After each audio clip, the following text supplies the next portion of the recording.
Okay, so ito mga idol yung aking ginawang alcohol dispenser na automatic na siya. So ayan, ganyan yung pagkagawa mga idol, oh.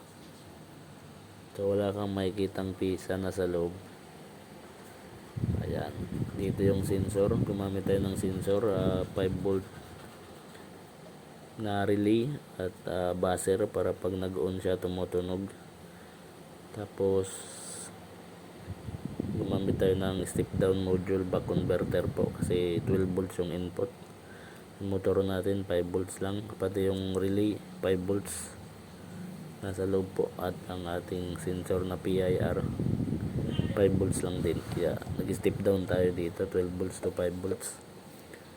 So yung wiring mga idol hindi ko na video, so working na to, ilalagay ko na lang po at ibibidyo ko na lang ulit pag okay na. So ganyan yung mga idol, no?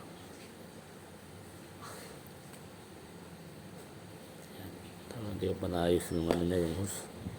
Nilagyan ko siya ng maliit na nozzle, ayan, para maliit yung butas kasi malakas yung pump niya, malakas magbuga.